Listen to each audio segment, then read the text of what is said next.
Waheguru Ji Ka Khalsa, Waheguru Ji Ki Fateh. I hope everyone's doing okay during this time of coronavirus. I hope everyone's feeling a bit better. Working towards whatever goals they're working towards.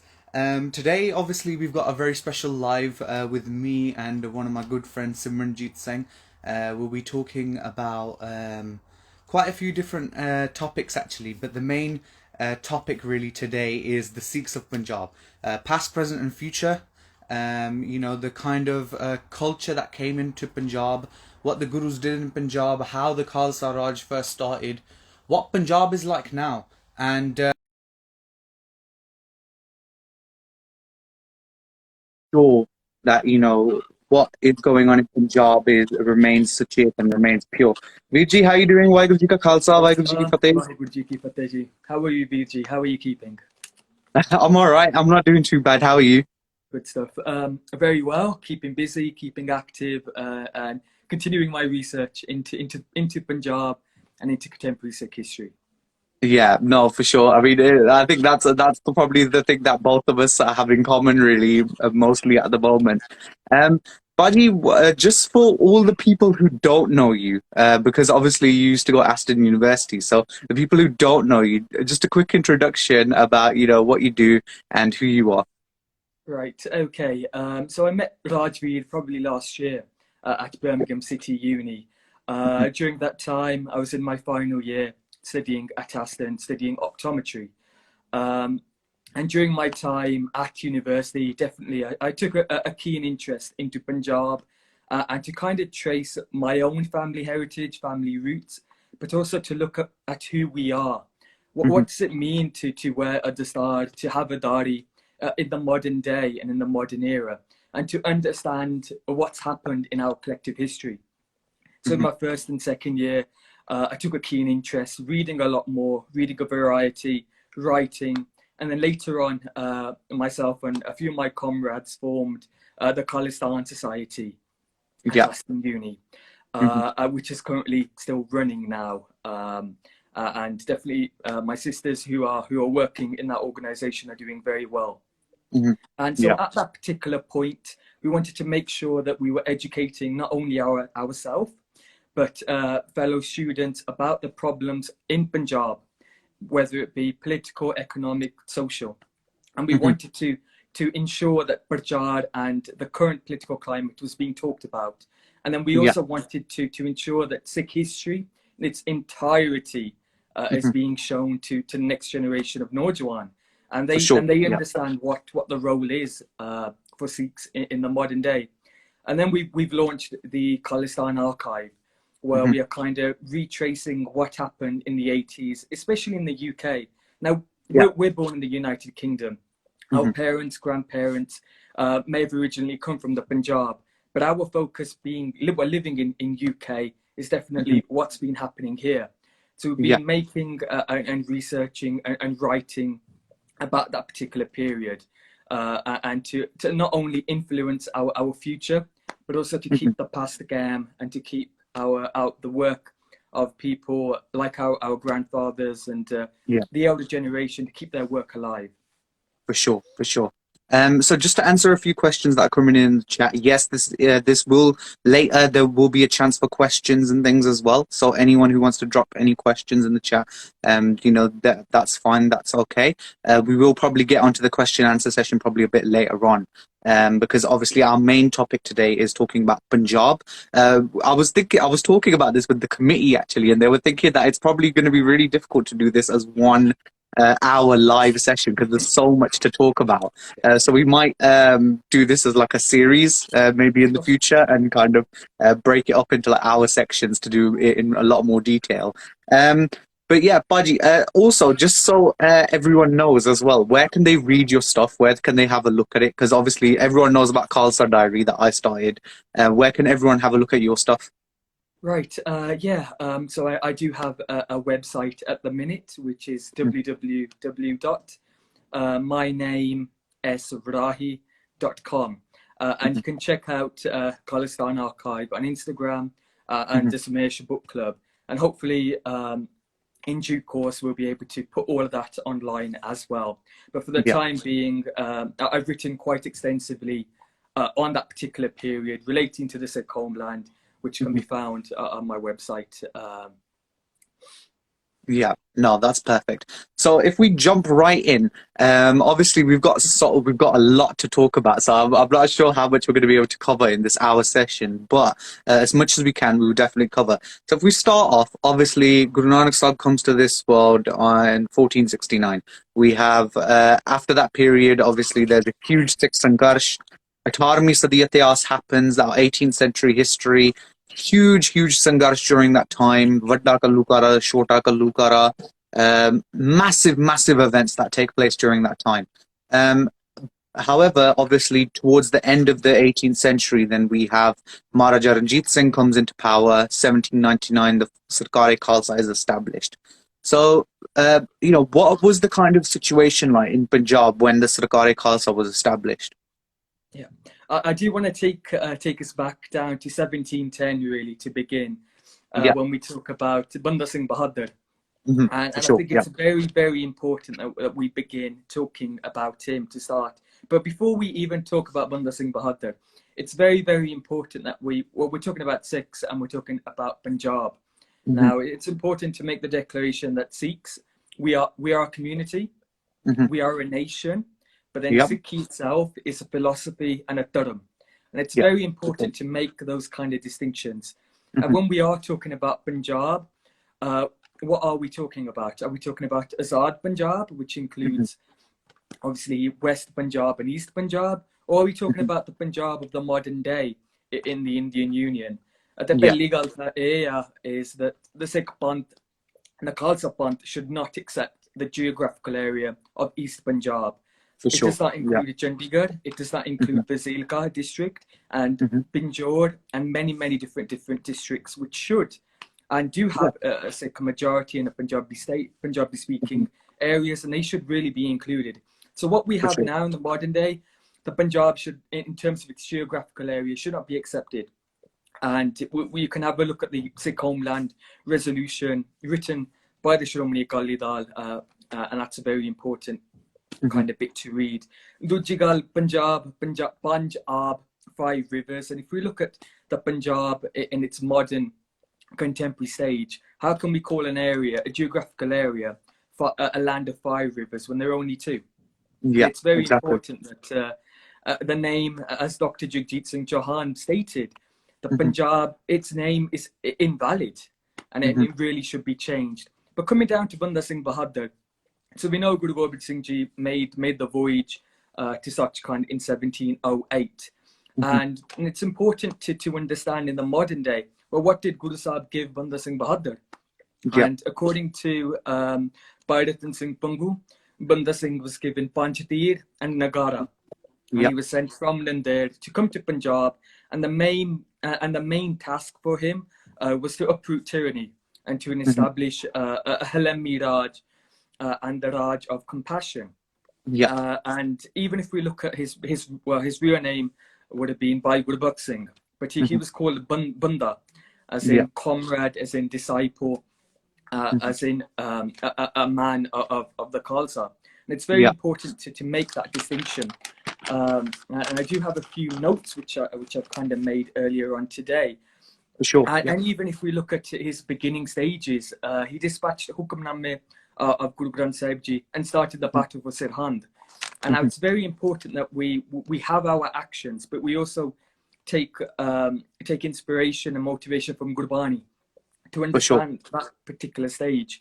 And the only problem what Banda Singh Bahadur had, that when all of the territories were taken over, Sirhind being perhaps the main one, that the problem was it wasn't long. The Raj wasn't long. And even when we talk about Maharaja Ranjit Singh, we say the sun kind of shone and went away too quickly in his particular period. And so the occupation of the Punjab was very limited. And in effect, even if we look at the Guru Sahibs, Guru Nanak Dev Ji, Kartarpur, and even when we talked about Banda Singh, Logar being the capital. And so they had, in effect, a state in a state. But to take it longer and to take it away, it was a welfare state in which people who perhaps were hungry, who didn't have a roof over their head. During that particular period, everybody was fed and everybody lived amicably, which is very, very important. Yeah. And then when we link it, and like you've mentioned, Banda Singh Bahadur came, 1716, Shaheed, and then you mentioned the Shota Kallukara and the Vadda Kallukara. But it's very, very important how during those particular, 50 years, you have Lena Singh Pungi and the Pungi missiles and the Sardars who actually take Amritsar and in 1766 establish Raj. And then later on, Ranjit Singh consolidates all of the Raj and is given the Tikka and made Maharaja of the particular state.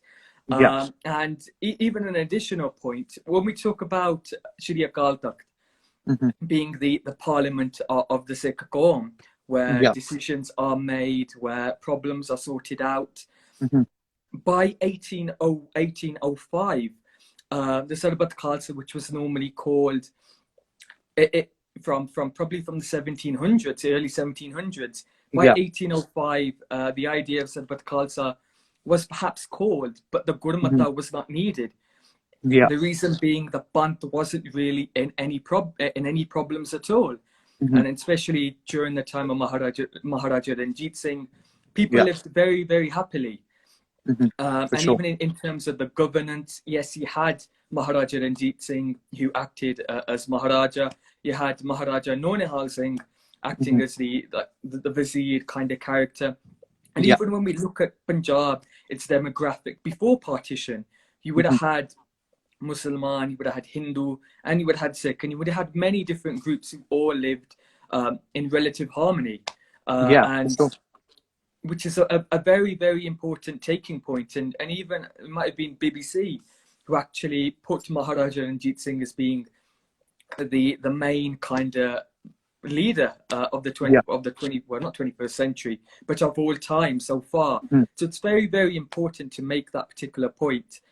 And then yes, we come to 1839, Maharaja Ranjit Singh passes away, and then we have treachery from the Dogras and whatnot. But in terms of governance, we had the Maharaja, and definitely we kept very, very strong links to the Akalis, the Nihangs, who were in fact kind of controlling many of the Sikh institutions and ensuring that prachar and decisions were made. For sure, yeah. And I think that's something that's never really highlighted, because a lot of people try and create a separation between what Maharaja Ranjit Singh had done, what Akali Phula Singh wanted at the time, and there's that whole kind of gap in history where people sometimes don't get that. And I would definitely recommend, actually, anyone who's looking into Maharaja Ranjit Singh and wants to read more about him, this book written by Dr. Bhagat Singh, about Maharaja Ranjit Singh. I'm sure Paji, you probably read this one as well. But this one is very, very good book for anyone who wants to look into Maharaja Ranjit Singh, and also just the kind of governance around him. Because if we look into it, obviously he had governors from people who were Chinese, people who were European. He had such a great concept of leadership. I think one thing that we're missing nowadays as well, and I think obviously when we go into 47 as well, we can talk about this a lot more. But I think the one thing that we're missing at the moment is links to other states. Because Maharaja Ranjit Singh made sure that he understood what was going on outside of Punjab as well, outside of his rule, outside what was going on in the whole world. I think when we come on to talk about Master Tara Singh and what he did, we can kind of understand where he lacked that knowledge of what was actually going on throughout the world. And, I think that's a huge part of history that's missing. Definitely. So, yeah, I've got a copy of the book which you have in English, and definitely in terms of how the missiles kind of worked and how the political institutions worked. It's very, very, very important to understand it in the modern day. Yeah, and even as you've mentioned about politics and what's happening in the world, even in the modern day where we're living in England, it's very, very important to understand how different nation states are working, how are they operating, and what problems they are facing. Because one day, obviously, the Sikh homeland, the Sikh state will be formed, and one day people like me and yourself will have to ensure that the ideals of Guru Granth Sahib Ji, Guru Nanak Dev Yeah. Ji, are Mhm. propagated and implemented into the modern day. So Yeah. very, very important. Yeah, for sure. And I think, that's something as well that we talked about a while ago as well. And I think I wrote an article on it as well. And that was the idea of sovereignty in Guru Granth Sahib Ji. Because I feel like that's something that people don't actually look into. So for those of you who aren't aware, sovereignty, Guru Granth Sahib Ji is the root of sovereignty. There's no doubt in that. There's plenty of panktiyan. Everything in Guru Granth Sahib Ji speaks sovereignty. Everything that the Gurus did speaks sovereignty. We can look at Guru Arjan Dev Ji's Bani, and you have Hun Hukum Hua Mirvan da, Koi na Kisarwan da, Sab Sukhali Vuttiyan, Ew Hua Limi Rajiyo. So, Guru Sahib actually tells us that when the hukum from Akal Purkh comes, that's when, no one dies, no one is in pain, then that's when the benevolent rule is then formed. So I think it is important that, Gurbani de ot asre naal hi sara kuch ho sakda. And it is important that we stick to that point as well. And that, we don't just think that, oh, Raj and living as a free person is separate from Guru Granth Sahib Ji, when it's all really one element in the first place. So, Virji, if we go on to talk about the years leading up to partition, obviously we have the Gore takeover, and the first thing that they establish is they try and take control over the Gurdwara. The reason being is obviously because the Gurdwara were states within states. And even, that point was propagated throughout the whole of, throughout the whole of the UK. And that was ensured that and even there was a letter sent by Queen Victoria that you can look at as well, where she says that, we will not interfere with any other religion apart from the Sikhs. And, that was very, very clear, added in, so that, obviously, because they had to control us in some way. So during that time period, obviously, we had great heroes like Kartar Singh Chabbar, Bhai Lakshman Singh Taruwalia, Bhai Teja Singh, and then obviously Master Tara Singh, who at the time was considered a hero. Now, where is the perception changed with Master Tara Singh, and what kind of happened during that time? Yeah, great. Before I do go on to it, when we talk about Gurbani, Mm-hmm. we need to look into history and Yeah. how have the people who have come before us, how have they operated? Mm-hmm. Definitely, when we talk about Master Tara Singh, we talk about Banda Singh Bahadur, we talk about Mm-hmm. Maharaja Ranjit Singh to an extent. All of Yeah. them were very well read in Sikh Itihas and in Sikh philosophy and Gurbani. Mm-hmm. And that's why history is very important. Kyunki ਅਸੀਂ ਅੰਜਾਮ ਆ to an extent. Yeah. And that's Mm-hmm. why we need to look at history to understand, okay, what have our elders done when they've looked at Sikh philosophy, and how have they acted? And that Mm-hmm. should be our nishani and how we move For sure. forward. And as you mentioned, Master Tara Singh, so yeah, definitely. I have a photo of General Sham Singh Ji Atari behind me, Mm-hmm. a very, very heroic figure Yeah, for sure. who fought to the end at the Battle of Sabran. Mm-hmm. And in 1849, after the Battle of Gujarat, many Singhs did put down their Shastra and said, today Ranjit Singh has died. But people Mm-hmm. like Bhai Maharaj Singh, Bhai Ram Singh Ji Kukka, he was very, very close to Maharaja Ranjit Singh. And it Yeah. said that whenever Maharaja Ranjit Singh would go out of Lahore, Mm-hmm. Bhai Ram Singh Ji Kukka, the head of the Namdari sect, Yeah. his kind of his tent would be right next to Maharaja Ranjit Singh. Yeah. And so definitely, Punjab was annexed in 1849, but there were a few heroic, great Sikhs who continued fighting to the end, and many Mm-hmm. of them were sent to places like Kalapani, Mm-hmm. the Andaman Islands, and literally exiled. Yeah. Continuing up to, so you've mentioned the Gurdwara reform movement, which is Mm-hmm. very, very important. When we look at the Gurdwara of the UK, Ajkal, even in the Mm-hmm. diaspora, even into Punjab, they have, well, not completely, but they have kind of frayed away from what the Guru had wanted Yeah. for the Gurdwara to be. And For sure. definitely, we do need a new reform movement to Mm-hmm. reform our Gurdwara. And even when we talk about Masans who kind of operated the Gurdwara wrongfully, Yeah. it seems they may have kind of climbed back and retaken control of a few Gurukars. And For It's sure. very important that we kind of revitalize that particular bit. Hmm. Definitely, the 1920s was a very hard period for the Sikh Qawm. We have Yeah. Jyotada Morcha, Guru Ka Bagh Morcha, and many different kind of struggles to free the Gurdwara. Hmm. And during that time, we had Baba Khadak Singh, Yeah. a very, very great soul who kind of commanded the Sikhs during that particular period. Hmm. And then we kind of move on to Master Dara Singh, a very, very important figure, Yeah. perhaps post-partition, and definitely towards the end, the 1960s, he was kind of frowned upon. And For sure. definitely Sant Fateh Singh had taken over the Punjabi Sabha movement, which Yeah. we'll look at a bit more in detail. But from the very beginning, he came from a Hindu parivar, Hmm.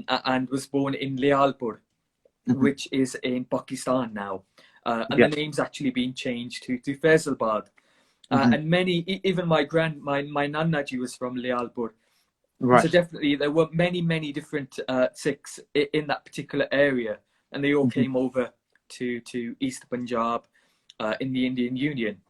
Yeah. So Master Tara Singh, when we look at pre-partition, obviously the British were handing power over to the people of India, British Hmm. India at the Yeah. time, and so the Hindus were called. The Congress Party was launched, but it's important to mention that the Akali Dal, the premier Sikh political party, actually predated the Congress Party.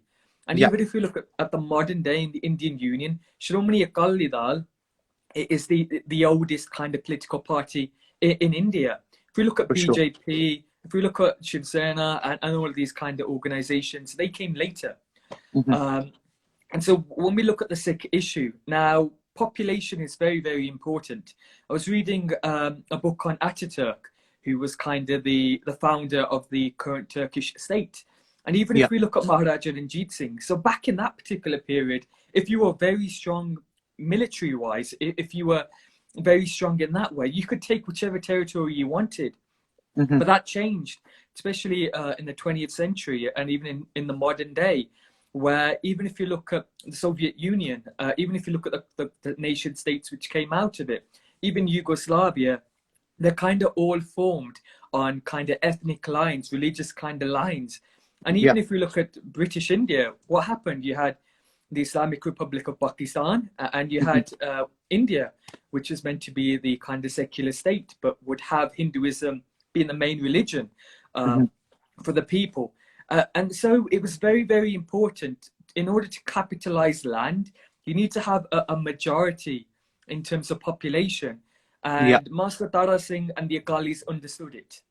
Hmm. They understood that pre-partition, which is why kind of the political ideology of the Akalis and the Sikh Panth at large was to have the Azad Hmm. Punjab to be completely free and to not be touched. But definitely Muhammad Ali Jinnah came in, and at the beginning, his party had very few followers. But Hmm. later on, 1946, when the British kind of acknowledged that Jinnah and the Muslim communities had a desire for an Yeah. independent state, and Jinnah understood that being a minority in a country is never good. Even Hmm. if you look For around sure. the whole world, even if you look at China and what's Yeah. happening to the Muslims in that particular location, even if we Hmm. look at Myanmar, Yeah. Burma, Hmm. and so definitely a minority can never be safe in a country which is run and fueled by a majority. And For sure. Muhammad Ali Jinnah understood it, but Master Dara Singh, unfortunately, they acted too late.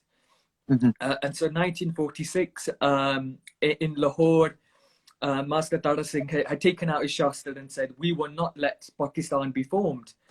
Yeah. And Gyani Kartar Singh, later in that particular year, they kind of formalized the option for an independent Sikh state. Hmm. And Master Baldev Singh came to the United Kingdom under the Yeah. patronage of Maharaja Yadavinder Singh of Patiala. But Hmm. unfortunately, coming back down to the demographics, the Sikhs were not in a majority kind of area. As I've Hmm. mentioned, Lialpur, Lahore, And even if you look at the current day Punjab, you would have seen Patiala, Amritsar. Mhm. So we weren't in a kind of a majority area. Yeah. And so, unfortunately, obviously, Nehru and Gandhi had promised the Sikh nation, Sikh Qawm, and said no constitution will be made which isn't acceptable to the Sikhs. Mhm. And he didn't mind a location in the Indian Union where Sikhs Yeah. could feel the glow of freedom. Glow of freedom. And then we Yeah. come to 1950, Yeah. and Nehru says to Master Ji, time ta hun badal gaya, time has changed. Yeah. Sama badal gaya. Yeah. And I think it's from that moment, really, 1950 onwards was when um, things started to go bad. That's when I think people started to realize. Well, I don't think it was really at that point people started to realize, but I think that's when things started to crop up. That's when, if we look at it in history now, that's when you can start seeing the beginning of the events that then led up to 30, 40 years later, which was then 1984 and everything that happened then. Obviously, if we talk about the 1950s, we had the Arya Samaj that declared Punjab a Hindu-speaking state and a Hindu state, which was completely incorrect at the time. The Punjabi Subba movement that then took place. We had, countless movements. We had Gyani Dit Singh, who was actively one of the greatest Sikh scholars in history, actively, arguing with the Arya Samaj, always proving them wrong at every point. Then we had, obviously, so many different attacks that started to take place. Not always physical, but more ideological. More kind of, especially this big thing, which was Sikhs were part of Hinduism. And I think that was the thing that started to really create this form of idea that we kind of have instilled in us, even in the UK, which is that, Hindu Sikh praya si no mas da rishta hai sada. I mean, I'm not back checking anyone. I'm not, trying to say that, people should be completely separated. What I am saying, though, is that everyone should respect each other's identity. If Sikhs are a separate dharam, then we should be treated as such. We should not have to fight for that right. And I think that's why great leaders like Sant Gyani Kartar Singh Pindramwale, Sant Jarnail Singh Ji Khalsa Pindramwale, Sant Charan Singh Longowal, people like that started to stand up and then talk about Sikh rights. And, obviously the most famous speech of Sardar Prabhu Singh Balbir as well. One of the most famous speeches ever held in Manji Sahib Diwan Hall was of himself as well. So, Virji, obviously, when we talk about this stuff that led up to, one of the things that came into my research last year was Sardar Kapoor Singh. Sardar Kapoor Singh being the person who wrote the Anand Prasad Mata, obviously, and also one of the most Sujawan people at the time. They wrote a very interesting speech in Parliament, and that's what the seminar was based on that I did last year as well. And that was the betrayal of the Sikhs. Now, that was a very, very interesting speech because that speech was actually given in English as well. And, that whole speech contained it was such a great way of explaining what had happened pre, partition all the way up till now and what had kind of happened during that time. I think it was given in 1966, I think, around about that time. Yeah. And, since then, what had happened in just those, 19 years since partition, just that in between that time, what had happened. So I think there's a lot really that, isn't talked about, but I think it is important to really look into this kind of stuff, even if you don't want to be a scholar, if you're not if you're not want to go down that pracharak route, you don't have to, but at least learn it for yourself, right? Definitely. Yeah. Yeah. Even when we look at Mahatma Gandhi, Mohandas Karamchand Gandhi, he Hmm. called Guru Gobind Singh Ji a misguided patriot. Yeah. And as you've mentioned, Gyani Dit Singh in the early 1900s, Hmm. and even Baikan Singh Nabha writing Hum Yeah. Hindu Nahi, Yeah. which is a very, very important step. And as you've mentioned, post-partition, Master Tara Singh, post-1950, and the Akalis and Sikhs at large, once they had found out that the Indian Union had betrayed the Sikh nation, they began Yeah. to act. And Master Tara Singh, yes, definitely a very, very committed individual. But in terms of when you compare him to Nehru and Jinnah, who were very, very educated and were educated in the UK as well.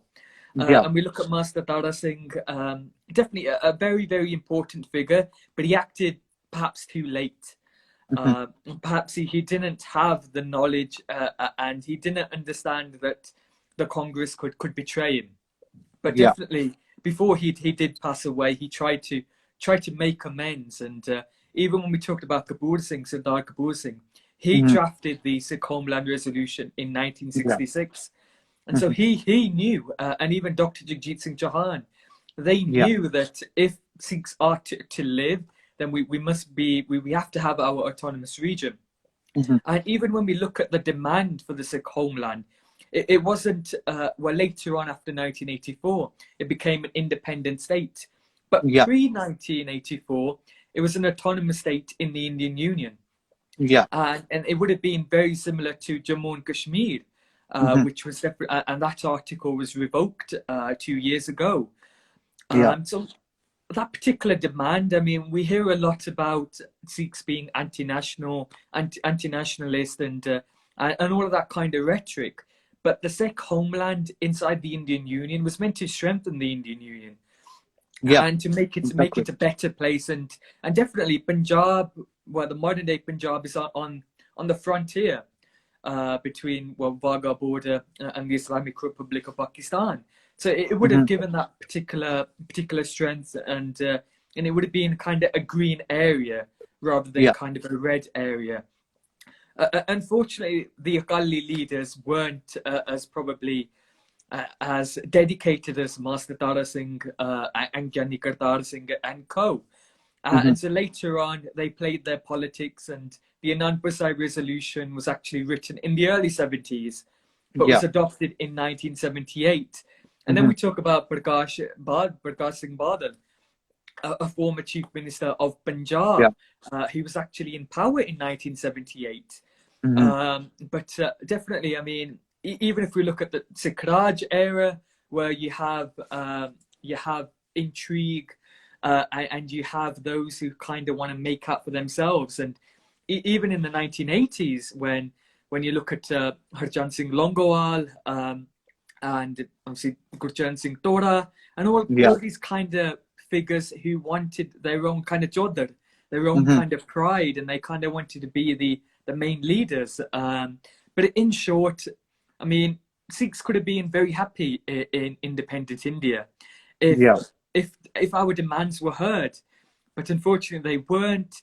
And leading up to the 1960s, 70s, and then it amalgamated in 1984 when Indira Gandhi orders the Indian army to attack Shri Darbar Sahib and many different gurdwara, 60 plus different Sikh gurdwara. At the exact same time. And even if you look at the garden, why? And definitely, if you read a book on Indira Gandhi's final time in power, even if you look at kind of the idea of the Indian National Congress, what they wanted the Hindu vote in Punjab. And in effect, they played politics, and they've been playing politics from the very beginning, which is very, very unfortunate. And definitely, as you've mentioned, we come to 1984, the attack, and what in effect was a direct attack, a state of war, a command of war against the Sikh nation. But it's very important to mention that in 1971, Dr. Jagjit Singh Chauhan, a former finance minister of the Punjab state government, stated that Sikhs have to have their own independent land. And especially in the UK, he found many different Sikh leaders from Birmingham, really.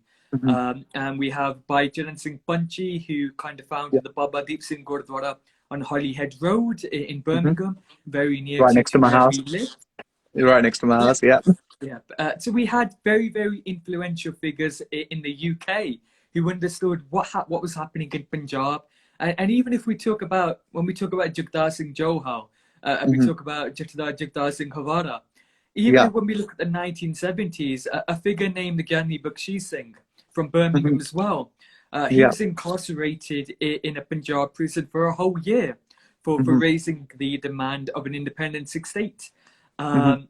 So it's very, very important to realize that, okay, in 1986, we formalized a demand for independence, but it's important to look at what happened before. And Yeah. the idea for a Sikh state has been there for a very, very long time. Even Yeah. back to 1946, Gandhi Kartar Singh putting forward a resolution for an independent Sikh homeland. Mhm. And so, like you've mentioned, I mean, history is very, very important. And I've Mhm. written quite extensively on these figures and the 1960s and 70s on my website, which is very, very important. Yeah. But definitely in 1984, I mean, we weren't born in Yeah. Exactly. 1984, Mhm. but we continue to go back to that year, that particular year. And definitely, I mean, we perhaps could never imagine Mhm. what it would have been like on the ground if we talk about Yeah. Delhi in November 1984. If we Mhm. talk about the armed struggle and we talk about the army and police raiding villages for people who looked Mhm. like me and you. Yeah. And probably the worst bit about all of it is we took 35 years on, Mhm. 37 actually now. And what's changed? Not Not much. much. And Yeah. Not much. Yeah. yeah, and we I mean, talk we've about got the embark. same. Yeah, Yeah, we've got the same Dada law coming back as UAPA. We've got, the same kind of stuff is happening now at the Kisan Morcha. We've got Munde being picked up from there. We had the Hazur Sahib incident just 2 or 3 days ago as well, where Sikhs are now being picked up from Hazur Sahib as well. So, not much has changed for us. It's been 37 years onwards. And, we've been asking for insaf. And insaf halle tak miliya nahi. But I think the one thing, Baji, that you pointed out was very important, and that was that the Mang for a Sikh state wasn't just something that Sanjay Nal Singh talked about. Because I feel like that's a huge misconception that everyone has, that Sanjay Nal Singh was the only person who ever talked about a autonomous state for Sikhism.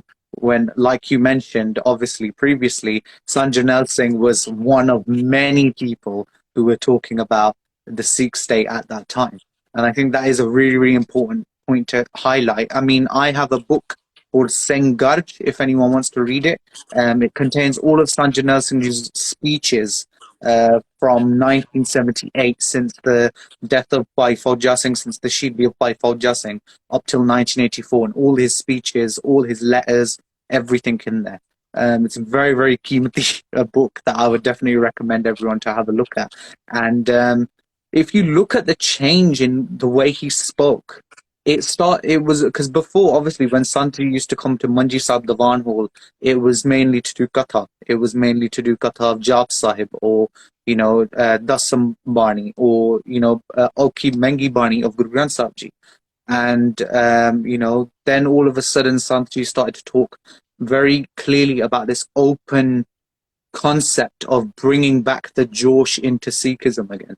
And I think that's something that we lost at that time, was that kind of vision of self-identity. That was the one thing that we were missing. That at that time we were kind of pushed back into this kind of concept of we are Indians, and even now it's the same thing, right? I mean, this whole ethnicity issue sparked that same thing again. That we are Indians, we are Indians. But what comes first for us? The is it the loyalty to the state, or is it the loyalty to your guru? And that's the big question, really. And I feel like for Sikhs in the 18वीं Sadi, Sikhs who are battling all that time, people like Bhai Bhutta Singh, Bhai Garja Singh, who made the Khalsa tax as well. People like that. What was more important to them, the loyalty to the state or loyalty to their guru? And I think that was the thing that we're still missing even today, I think. definitely. And when we talk about Sanjay Singh Ji anyway, we need to look at the vacuum of why were people coming to him, and it's very Hmm. important to put some light on the Green Revolution of the Yeah, Punjab, for sure. in which multinational companies from America had used Punjab as kind of like a pig, what we call a guinea pig kind of area to try out one particular crop and one particular seed, and to get the farmers planting that same seed in order to increase kind of the wheat output. And definitely a lot of zamindars, a lot of the people who owned land definitely got quite rich from 1972 onwards. But when we come to about 1977, we would have had a big distinction between probably the rich of Punjab, and perhaps who weren't as rich. And so you had that kind of big distinction. And even when we talk about radios coming into Punjab, probably even when we look at Punjab pre-1984 and compare it to the different states of the Indian Union, the Punjab had the biggest GDP, which is gross domestic product, which means they were producing a lot of output, they were producing a lot of money, and in effect, it was the ideal kind of state in Punjab. But later on, the Green Revolution kind of led to many different changes culturally, and even when it came to Durham, definitely, even when one gets rich, the whole concept of Maya kind of brings you in and takes you away perhaps from your guru, and the illusion kind of sets in. So when we came to about 1977, 78, a lot of the Punjabi farmers and kind of the rural folk perhaps weren't as in good heart as when they were earning a lot more. So you had problems culturally, economically, and socially, which are very important. And when it came to the idea of Sikh ideology and Sikh philosophy, even when we talk about Maharaja Ranjit Singh, and in that particular period, where, as you've mentioned, when we look at Bhai Bota Singh, Bhai Garja Singh, who were all of these kind of influential figures, but when we came to the Sikh Raj, the Punjab Raj kind of area, perhaps many people had shared their Sikh root, or in effect, those who weren't Sikh during that particular period decided to take the outlook of the Sikh. But then later, when Punjab was annexed, a lot of them went back to their own original Dharam, if it was Islam or Hinduism, and they kind of shifted back.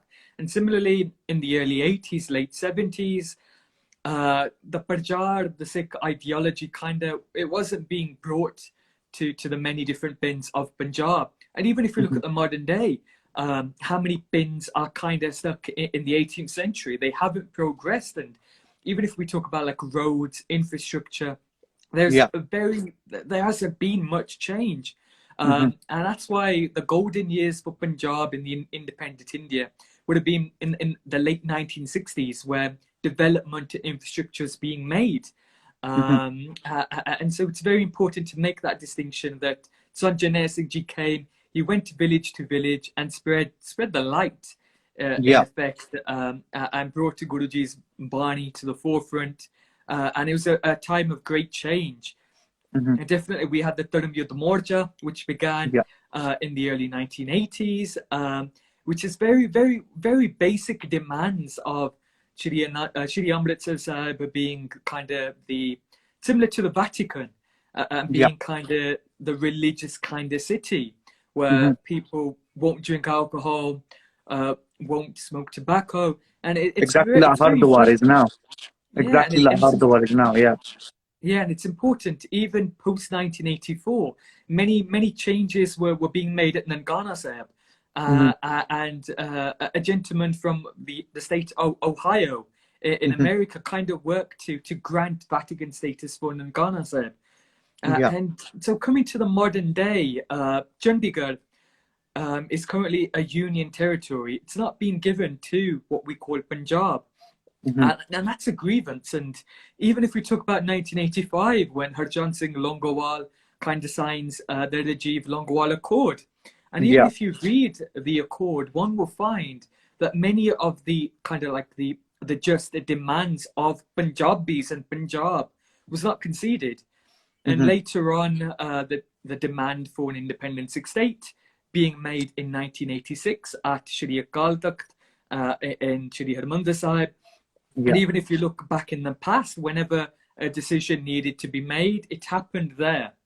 But definitely coming back to Masands and people who are kind of controlling our Gurdwara, and our focal points, and they've kind of changed and transferred them into kind of just a place of worship, Hmm. when in fact the Guru card needs to be a lot more. And For that's sure. where our generation, when we become confident in reading Gurbani, understanding our role in the modern world and the modern day, and implementing our philosophy. I mean, we have to be like Guru Nanak Dev Ji.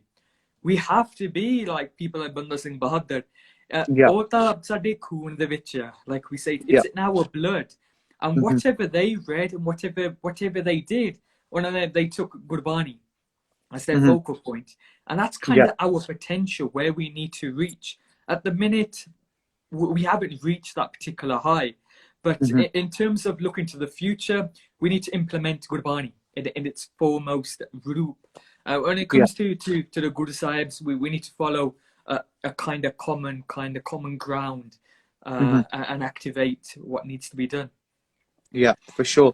And I think once that is eventually established, I think we'll be in a lot better situation than we are in now. Because I mean, if we think about it now, it's difficult to even get simple points across that our gurus said in a gurdwara, because there's this concept of acceptance, especially in Western countries. There's this huge thing about acceptance and accepting people for who they are, which is what Gurbani teaches us. But having said that, obviously there is certain rules that Sikhs live by. There are certain, what we call our ret maryada, certain guidelines that we are meant to live by. So if we're not going to live by those guidelines, but we're still going to call ourselves Sikhs, are we hurting the Panth? Are we making the Panth stronger? There's a lot of issues behind that. And I think one of the things that kind of drives that point home was when the Vadda Kallukara happened. And Pai Ratan Singh Pangu writes as well that after the Vadda Kallukara, a Nihang Singh stood up and he said, Tat Khalsa so rahe ho gayo so khot gawai. That the Tat Khalsa is still remaining, and Jere Shaheed hoye a, they were the Kache, well, what we'd call Kache Bille in Punjabi. They were the Sikhs that weren't strong enough to kind of survive. And I think that kind of a pratik of Chardi Kala that we have we still got that nowadays, or are we missing that? Right. Now, the way I look at it, Sikhs are our nation by definition. Hmm. And I kind of look at it that we are an army, where one will perhaps be a captain, one will be a Yeah. foot soldier, one will be Hmm. kind of on horseback. And Hmm. so when we look at the Panth, we have different kind of areas and in the modern day, there seems to be kind of the implementation and the creation of kind of one kind of Sikh, which Yeah. which has never happened before, Hmm. and it perhaps would never happen. I mean, we do have our Maryad, and we do have our code of conduct, but when it comes to Gurbani is subjective, where you can read one particular Pankti of Gurbani and you can come to your own conclusion. Whereas Yeah. I might read the same Pankti and I might come to a different conclusion. Hmm. And so we do have to make allowances for it. And even if Yeah. we look at the Khalsa Panth in the modern day, and even if we look at the Sikh Missile period, where Hmm. all of the kind of Sardars were kind of in their different geographical locations and kind of worked and did their different bits. And even if we Yeah. look at the modern day, okay, we're sitting in UK, we're in the diaspora, Hmm. we speak a different language compared to perhaps people in Punjab who are speaking Punjabi. But then we Yeah. also need to make account that Sikhs live in Kashmir, they live in Hmm. Assam, they live in Yeah. Pakistan, they live in Afghanistan. So it's Hmm. very important. And even when we talk about obviously living in the UK, the culture is very different. And Yeah. similarly, for all of these kind of different groups, their culture will be different, and the Hmm. way they live their lives will be different. Yeah. But we talk a lot about unity. Unity is very important when you've got a common goal, when you've got a Hmm. common problem. Even when we look at the Sikh Missile period and when Sarbat Khalsa would have been called, it would have been Yeah. called Vaisakhi and Diwali, when a Hmm. problem would have arose and would have been causing havoc and whatnot. Yeah. And even many of the Sardars would live in the Bunge, which is kind Hmm. of attached to Harmandir Sahib complex now. Yeah. and you can still see the Ramgarhya Bunga in the complex. And so it's very, very important to make that distinction. Now, coming back to the UK, definitely, yeah, so I've mentioned culture, language, and when we talk about our population is very, very different, whereby you have perhaps some who are Amritari, some who are Yeah. perhaps Sejadari, and whatnot, and even geography in the UK will be very, very different. For sure. If you look at Birmingham, Sikhs will be perhaps very different in Birmingham compared to London. And even perhaps Sikhs living in a location where there's a very small minority in terms of population, that will have an effect as well.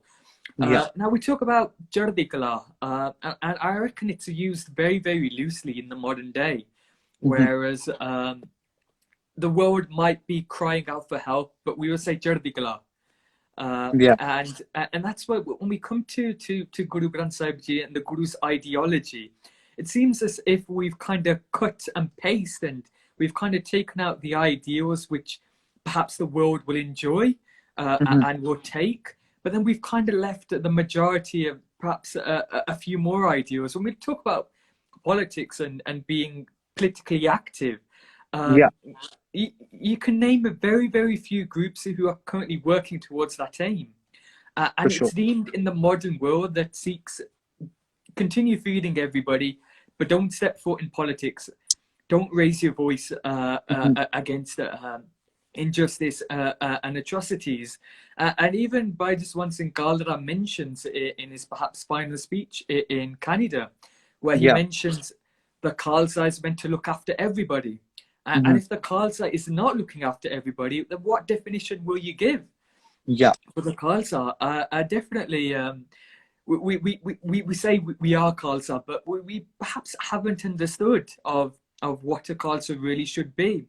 But For sure. definitely, it's very, very different. I mean, the modern day is very different compared to the 18th century, where our Sardars and followers would have been living on horseback and whatnot. So there have been many, many changes, and definitely the ideology which we share kind of needs to be, well, not changed, but it really needs to be implemented.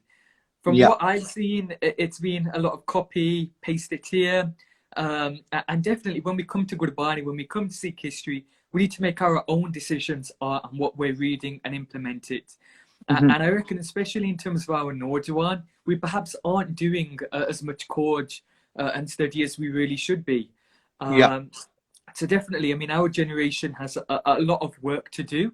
And hopefully we will, in the next few years, we will be able to do a lot more. But coming back down to what are the aims for the Sikh Panth? And coming back to Guru Nanak Dev Ji, Kartarpur, it's to establish Halim Miraj. That's what we should kind of be aiming for.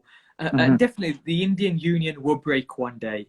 And like Yugoslavia and the Soviet Union, it will break down. You cannot have so many different people speaking different languages. You cannot force everybody in that geographical area to speak Hindi. You simply cannot. But definitely, I mean, India is a very, very strong country now, even in terms of arms and whatnot. It is very, very strong. But definitely, I mean, one day will come and we will have to act and we will have to implement. And on that particular day, hopefully the Khalsa will be victorious. But until that point, we have to continue making our foundation stronger and stronger. And as each Piri keeps coming along, we have to do our bit. And every Sikh has to do their bit, not only in their kind of geographical area, if it's their local area, if it's at university, but even look at the wider picture. That we're not only going to be looking at Punjab, we're not only going to be looking at the UK, but we're going to be looking at the whole world. In effect, we're citizens of the world now. And so we do have a lot of work to do. Hopefully we'll be able to make that happen though one day. Hopefully, while us two are still alive, hopefully Jim Maharaj Kripa Kare, then we'll be able to see that Halim Miraj come together, hopefully.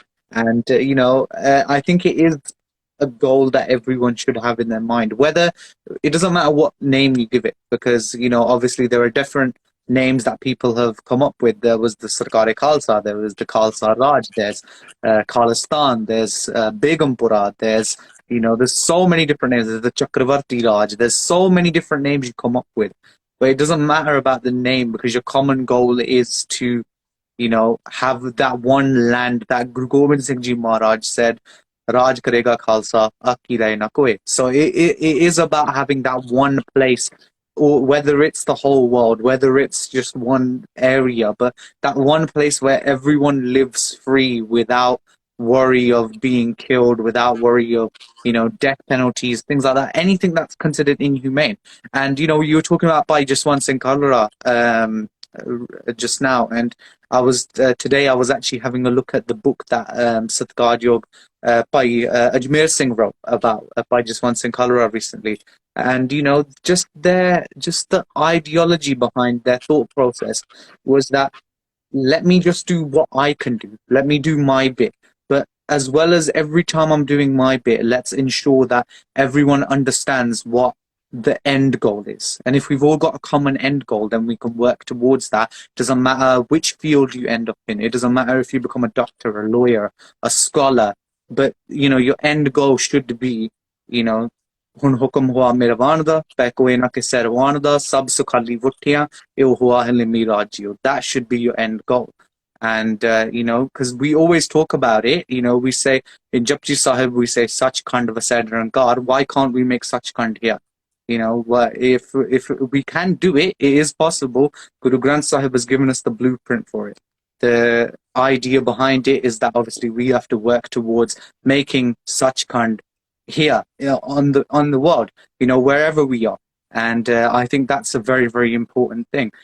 So again, if anyone has any questions, because we don't have much time left, so if anyone has any questions or anything that they want to ask, please let me know. Just drop them in the chat. I think we have got a question as well. Has some Sikh history been misunderstood? I mean, yeah, I think that's really the easiest way to explain it. Yeah. BG, any comments on that? Yeah, I mean, somebody could come and give you a lecture, and he will be giving, or he or she will be giving their own viewpoint. Mm-hmm. And they will have a bias, no doubt. I have bias, so do you. And so we put forward what we feel is right, perhaps rather than kind of the whole image, which is where and why it's so important to do your own research. Yeah. And it's really, really important. I mean, I'm an optometrist, so I kind of look in eyes every day. And for me, my eyesight will be very different compared to your eyesight, which will mean that I view the world very differently compared to you. And my two eyes will perhaps give a different image on the retina compared to you. But even coming back, I just wanted to make a point. We talk about Punjab and modern day Punjab, and I will always call it the Sikh homeland. And that name kind of comes back from Maharaja Ranjit Singh period. Maharaja Nonihal Singh, he was very, very, well, briefly Maharaja, grandson of Maharaja Ranjit Singh, son of Maharaja Karak Singh. And he played a big role in Maharaja Ranjit Singh's court. And when he sent, well, not paperwork, but messages to Dost Muhammad, who was the king of the Afghans, and he referred to the empire and Punjab as the Sikh homeland. And so that particular name has been there for a very, very long time. And even now, even if you look at the population of modern day Punjab, I mean, it's probably 55% Sikh. So you're still going to have that population there. For sure. And hopefully the population will remain. But I mean, as we see it, even at BCU, how many Punjabi students from Punjab have now come to UK and Canada? And it seems as if the young population are now leaving Punjab and are coming over here. My grandparents came here in the 1950s. So I have a lot stronger roots here compared to the Punjab. But we do have a migration kind of cloud where native Punjabis are now coming over in their very big numbers, and it puts a question: if all the Punjab Naujawan are coming here, then what's going to happen back in Punjab? Yeah. But like I've mentioned, I mean, the Indian National Congress and the Indian government have kind of had, well, not hatred, but they haven't really cared about the Punjab as much as they Mhm. perhaps should have been. When we talk I about think the industry, when we care's talk, been there. Sorry, I think the care's been there, but I think it's been more towards filling their pockets and lining their pockets instead of actually the people of Punjab. It was more the land of Punjab. Yeah. definitely, I mean, it's unfortunate that I mean, Hunta, it's all about money.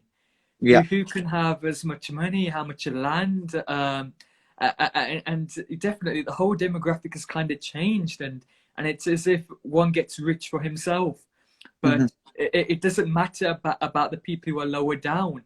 And even when we talk Yeah. about the caste system, which is very, very mischievous and very, very bad, but it's been completely implemented in the Indian Union, where Yeah. I mean, India are planning to make a new government kind of buildings, and even Hmm. if you look at the poverty rates in India, it's very, very poor.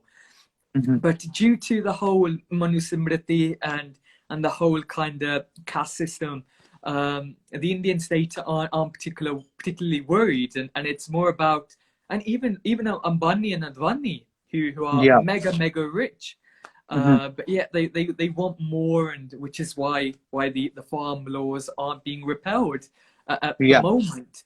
But even talking about the farmers' protest, I mean, it's very, very difficult, and even for people living in the diaspora.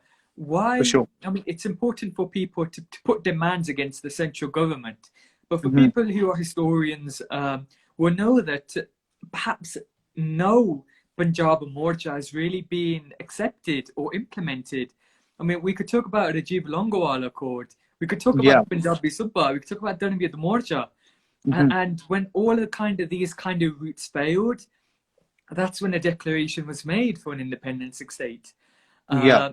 And Dr. Jagjit Singh Chauhan stated that, and even Prime Minister Gurmeet Singh Gill from Birmingham Hmm. of the Republic of Khalistan, Yeah. Jalaluddin Sarkar, which was formed in 1984, Hmm. there is no future for the Sikh Qaum in the Indian Union. We need Yeah. to be breaking those chains and to liberate not only ourselves, but the Punjab and the Punjab people. But Hmm. it's not only about us, it's about every downtrodden community in the world. Yeah. If it's the Indian Union, if it's the Uyghur Muslims, we need to be working to free everybody. Yeah. That's our job at hand. But Hmm. it's very, very important. You have to make a home. If you don't make your home, if you don't have political power, nobody will take you seriously. Yeah. And even now, if you have a look at trolls on Twitter and whatnot, Hmm. and even when you look at perhaps Sikh leaders in Britain who Yeah. are perhaps trying to be very, very careful on what they're actually saying, Hmm. and that really shouldn't be, but it is, unfortunately. And so coming back to the question, Yeah. you have to make sense of history yourself. Hmm. You know, I Yeah. mean, you can hear a lecture, you can read one book, but that really isn't enough. Now, we in terms of Sikh history, we're young, Yeah. and so we need to build kind of the bigger picture. Hmm. But the only way we're going to build that particular picture is if we get a fragment and a segment from each kind of stage and each kind of time period, and then we Yeah. need to bring it together, and then we need to act upon it. Hmm.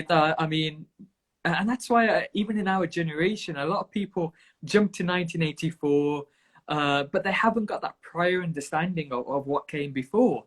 Yeah. And it's very, very important that we need to propagate the idea in its real context. Even the farmers' morcha, it needs to be looked in its real context, Hmm. and yeah, even life in itself, we need to put it into context. If we don't Yeah. put it into context, I mean, it's very difficult to make it whole. Yeah, and I think it just kind of remains in that one kind of simplistic idea where it should be something a lot greater and a lot bigger. Because I mean, like you were saying, when it comes to history, it's about putting it in context of the bigger picture. What is the bigger picture for Sikhi? Was it just, um, as some people want to call it, reforming of Hinduism? Was it that? Or was it a new ideological idea that was meant to free everyone? Was it that? Was it just a sister religion, or was it actually a new religion that birthed something so powerful that, you know, there's so many people who came to destroy it and it still hasn't gone, it still hasn't disappeared?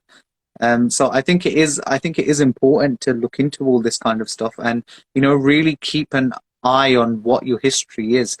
We were talking about the farmers' protest, VG, and I was listening to Dr. Sukhpreet Singh Udupi the other day, and, you know, really, really great scholar in our Sikh Panth. One of the things that he was saying that I found really, really interesting was this whole idea that's being pracharred at the moment, that don't bring religion into the Kisan Morcha, because, you know, that's a huge thing that's being talked about at the moment. Now, personally, my view is that you can't separate the two. You can't, because if on one side you're having speeches of Baba Banda Singh Bahadur, of Maharaja Ranjit Singh, of, you know, Sant Baba Janara Singh Khasa Pindranwale, you can't then separate that when you go out and protest. If you're having those speeches at your base camp, you know, it doesn't make any sense. But Vijay, what's your view on it? Because I'd love to know what you think about it. Yeah, before we do go into it, when we talk about independent Sikh homeland, back Hmm. in the 70s, it was kind of like the idea was for it to be well, we call it a buffer state Yeah. between Pakistan and India and even Kashmir, to Hmm. act as kind of a safer location. I mean, India and Pakistan have fought in 1965 and in 71. And no doubt in the future there will probably be more kind of issues which arise if not full out warfare. Yeah. But at that particular point, it was to be kind of an umbrella kind of grouping Hmm. of where you had Pakistan, you had Bangladesh, you had India, and you had Khalistan, Yeah. kind of acting and working together towards a common goal and common aim. Now Hmm. coming back to the Kisan Morcha, now I mean generally, I mean I keep up to date in terms of Punjab news and have since the formation of the Khalistan Society at Aston Yeah. Uni. Hmm. And as we talked, it's important to raise awareness on Punjab issues and to talk about the history and create kind of that kind of community kind of focus. And Hmm. in terms of the farmers morja, now it's very different compared to Tarmiyad Morja, Bargari Morja. It's Yeah. very different. Whereby if we look at Bargari and Bargari being completely a Sikh issue Hmm. when it came to the Beadbi, the Yeah. disrespect of Guru Granth Sahib Ji. But now, Hmm. when we look at the Farmers Morcha, fair enough, when it comes to a God channel, Sikh channel, and whatnot, and the media will always kind of pick up kind of like the Sikh imagery of Yeah. turban wearing farmers and kind of that particular vibe. But Hmm. we have to remember that the farming laws not only affect Punjab, but they Hmm. affect the whole of the Indian Union. Yeah. And so it's not purely a Punjabi kind of issue. It's not purely a Sikh issue, but it's an Yeah. issue for India and Hmm. Indians in its kind of cohort and its Yeah. whole kind of picture. And so, I mean, that's why it's very different. And even Gyani Harpreet Singh has kind of, and Shri Akal Takht Sahib have kind of stayed away. Well, not stayed Yeah. away, but they haven't kind of put in a resolution in favor of complete favor in backing it. Hmm. But in terms of the Sikh Qawm, I mean, Sikh Nation's demand is well, not a demand. We put from the Sikh Panth point of view, we put no Yeah. demand to the Indian state. I mean, the Hmm. Indian state, which has committed genocide amongst the people, how can you possibly put demands against them? You Yeah. know, It's even when we impossible. talk about 1984 November Hmm. genocide and the years which came after it, we talk Yeah. about insaf, but there has been no insaf. So how Yeah. can you expect a government to kind of bow down and say, okay, when they kind of haven't accepted any kind of demand previously? Hmm. And that's kind of from the Sikh Panth point of view. But when it comes to Indians, Punjabis, and Sikhs who are farmers, they kind of have no choice Yeah. but to put the demands and to be in Delhi and well, on the outskirts of Delhi. Hmm. And even when we look at the famous kind of Republic Day kind of, well, putting up a Nishan Sahib at Red Fort, Yeah. um, I mean, one puts a Nishan Sahib on a location once you've occupied it. Yeah. But unfortunately, to be real, the Sikh Panth doesn't have much in Punjab. And I mean, definitely, I mean, it kind of seems like a good fuel factor that, Hmm. okay, we put up a chanda up here, but in a day, well, in a few hours, they're going to take it down and we have Yeah. no Raj. So Yeah. really, we have to be real from what's Hmm. happening on the ground. You For know, sure. I mean, we cannot pretend that as a Badshaya, Yeah. because we're not. And you need Hmm. political power. Yeah. Otherwise, as mentioned, I mean, if you look at the UK, I mean, okay, the farmers' protest went to Parliament, Hmm. but was much done? I mean, Nothing Boris was really Johnson didn't done. even know what he was talking about the first time. So, like he was talking Definitely. about Pakistan and India. So, yeah. Definitely. I mean, nobody is holding our hand. Hmm. And even India is very, very strong. I mean, they're back into the UN Security Council now. Yeah. And even back in the 1980s, when Sikh groups had wanted to join the UN to Hmm. act as kind of an NGO, and you had Yeah. an organization in London under Sardar Kirpal Singh Sira from Kenya, a Yeah. very, very educated man, and they put forward an application which was kind of which weren't accepted. The Hmm. reason being that when it comes to nation states, it's kind of I rub your shoulder, you rub my For shoulder. sure. Yeah. And that's why when it comes to, that's why you have to be politically active and you need to have political power. Yeah. And even if we look at our elders in England in the 1980s, they started creating that diplomatic channels. And one famous achievement of Sikhs in the UK would have been the diplomatic connection to the Republic of Ecuador, Yeah. and actually formalizing an Ecuadorian embassy Hmm. for 2 years from 1985 to 87 in Ecuador. And that's what we need to redo and re-implement. Yeah. And that's it, political power. I mean, we've seen how much power we have in India, where old elderly Punjabis can be on the street from since October, November, but the Yeah. government isn't really batting an eye, and Hmm. perhaps not caring as much. So we have to understand the reality which we're in, Yeah. and we need to be careful in terms of what we digest in terms of information. Hmm. You could definitely Sikh pages will be very biased in terms of one particular narrative, and it Yeah. comes back down to doing your own research, understanding history for yourself, and Hmm. then making the correct decision.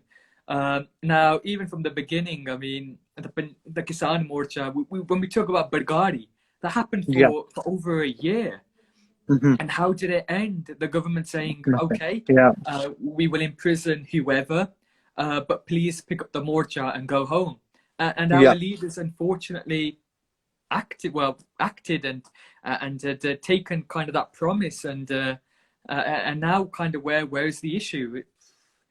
And I the mean, we had betrayal. the 328 Sarup issue as well that just came up recently, and there was nothing came out of that either. Yeah, but it's very, very difficult. We're in a difficult period now, Hmm. where we have our Qawmi head, we have Yeah. our kind of our ideals of what we need to do, and even when we talk about independent Sikh state, which is kind of the goal for the Sikh nation, but how Hmm. do we get there? And that's Yeah. a very, very important question. Um, I mean, it's a very tricky question, but hopefully, as time will go on, we'll be able to find an answer to it. But Hmm. unfortunately, relaying what Dr. Jahan and Gurmeet Singh Gill have said, um, there is no future for the Sikh nation in Punjab until we have that political power. Yeah. And I think until we don't get to that point, it is going to be pretty much impossible for us to have any sort of political standing in Punjab, in India whatsoever. Just to finish off, Veerji, because obviously we've kind of run over now as well. Just quick point, really, quick question was what what about the future now? So obviously we were talking about how, we want to work towards political powers, but what can Sikhs do who are sitting outside, people like you and me, who are, constantly called, Atavadis or terrorists or NRIs or whatever, all that kind of stuff.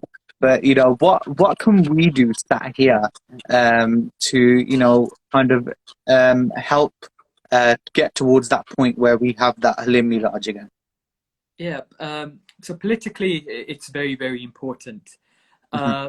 But beyond politics and kind of that kind of idea, we need to look back at our gurus who are kind of our role models and the potential we need to reach. Yeah. And at the beginning point for young people like me and you, it's connect to your guru. It's reading Gurbani, understanding Gurbani, and implementing Gurbani. Yeah. And especially probably well, growing up, it's kind of that you have to read Gurbani at a certain point, and that's kind of the bare minimum, and to work on repetition. But Yeah. and it's kind of become like these kind of we do have a maryada and whatnot, Hmm. but it's kind of become like a kind of a checklist. But and we're kind of refrained only to that checklist. And to Yeah. be a Sikh, you just have to read your Gurbani, and that's kind of it. Hmm. But we have to go beyond. We have to go For beyond sure. it. And I mean, we have Guru Sahib's Roop in our Dastara, in our Pagga, in our Hmm. Dariya. So we have that Roop, but we have to replicate the mindset. And that Yeah. will only come from Gurbani. Hmm. So it's read Gurbani, understand Gurbani, implement Gurbani, create that connection to your Guru.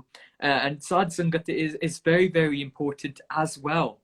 Yeah. And even if we look at Guru Nanak Dev Ji and the Guru's Udasi, going to the many different locations of the world and Hmm. spreading and engaging in conversation and dialogue, which is very, very important. I Yeah. mean, today we're talking, but Hmm. Jiri Apni Awaaz, yeah, that needs to be hitting the other kind of marginalized groups and the oppressed groups, and we have to be building that solidarity. And Yeah. when we talk about tolerance, and we need to be building bridges between different people in our community, whether it Hmm. be at university, in the various kind of organizations which are running, but Hmm. even in terms of kind of well, even political kind of organizations, and even if it's in your local village, if it's your neighbor, Yeah. and speaking about Gyan, speaking about Guru Gyan, Hmm. and understanding our mission at hand, which is very, very important.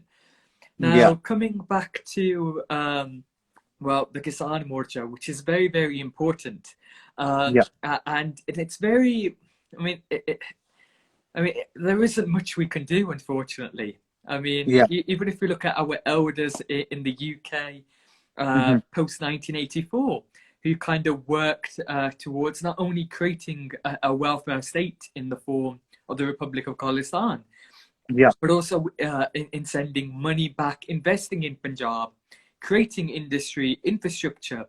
That is Hmm. very, very important as well. But yeah, it's following a similar guideline to what the elders did post 1984. And Yeah. even if we look at post the Vadagallu Gara, where organize, meet, engage in dialogue, work out a plan, and follow suit. But Hmm. coming down to what people like me and you can do, what Yeah. for the farmers' mortgage, I mean, it's continuously putting pressure on MPs and writing. Writing is very, very important, and even Yeah. having Instagram lives, if you're doing a Zoom video, it is very, very important. I mean, currently we have two people on here, but the Hmm. video will be saved onto your account, and Yeah. who knows who could particularly watch it and then follow perhaps onto our website and find out more and more. Hmm. So it's kind of a chain reaction where you're teaching me, I'm teaching you, and even probably a few of our contributors are kind of putting forward kind of messages and remarks, and it's a continuous cycle of learning, development, implementation, Yeah. and we have to use every avenue.